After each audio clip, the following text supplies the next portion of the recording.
ത്രിയേക ദൈവത്തിൻ്റെ അതിപരിശുദ്ധമായ നാമം വാഴ്ത്തപ്പെടുമാറാകട്ടെ. എല്ലാവർക്കും ഒരു നല്ല സുദിനം ആശംസിക്കുന്നു. പ്രിയ സഹോദരങ്ങളെ, ഇന്ന് നാം ചിന്തിക്കുന്ന വചനം മർക്കോസിൻ്റെ സുവിശേഷം 1-ാം അധ്യായം അതിൻ്റെ 40-ാം തിരുവചനം. ഒരു കുഷ്ഠരോഗി അവൻ്റെ അടുക്കൽ എത്തി മുട്ടുകുത്തി അപേക്ഷിച്ചു, അങ്ങയ്ക്ക് മനസ്സുണ്ടെങ്കിൽ എന്നെ ശുദ്ധനാക്കാൻ കഴിയും. അവൻ കരുണ തോന്നി കൈനീട്ടി അവനെ സ്പർശിച്ചുകൊണ്ട് പറഞ്ഞു, എനിക്ക് മനസ്സുണ്ട്, നിനക്ക് ശുദ്ധിയുണ്ടാകട്ടെ. പ്രിയപ്പെട്ട സഹോദരങ്ങളെ, യേശുക്രിസ്തു തൻ്റെ മുമ്പിൽ എത്തിയ കുഷ്ഠരോഗിയുടെ പ്രാർത്ഥന കേട്ട്, അവൻ്റെ യാചന കേട്ട്, അവനെ തൊട്ട് അവനെ സുഖപ്പെടുത്തുന്നതായിട്ട് വചനം നമ്മെ ഓർമ്മിപ്പിക്കുക. അവൻ പ്രാർത്ഥിച്ചൊരു പ്രാർത്ഥന ഇങ്ങനെയാണ്: കർത്താവെ, അങ്ങയ്ക്ക് മനസ്സുണ്ടെങ്കിൽ എന്നെ ശുദ്ധനാക്കാൻ കഴിയും. നമ്മുടെ ഓരോ പ്രാർത്ഥനകളും ദൈവഹിതം അന്വേഷിച്ചുള്ളതായിത്തീരണം. ദൈവമേ, നിനക്ക് ഹിതമെങ്കിൽ ഞാൻ ആഗ്രഹിക്കുന്ന ഈ കാര്യം നീ നടത്തിത്തരണം.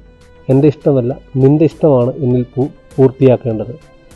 അതുപോലെ പ്രിയപ്പെട്ടവരെ, നമ്മുടെ ഓരോ യാചനകൾക്ക് മുമ്പിൽ ദൈവഹിതം അന്വേഷിച്ചുകൊണ്ട് ദൈവഹിതത്തിന് സമർപ്പിച്ച് നമ്മൾ പ്രാർത്ഥിച്ചാൽ തീർച്ചയായും അതിൻ്റെ മേൽ ദൈവത്തിൻ്റെ മഹത്വം വന്നിറങ്ങും. ദൈവം അതിൽ പ്രസാദിക്കും. ഒരിക്കലും നമ്മുടെ ഇഷ്ടങ്ങൾക്ക് വേണ്ടി നാം പ്രാർത്ഥിക്കുന്നവരാകാതെ ദൈവ ഇഷ്ടം അന്വേഷിക്കുന്നവരായി തീരുവാൻ ഈ പ്രഭാതത്തിലെ ഈ വചനം നമുക്കിടയാകട്ടെ.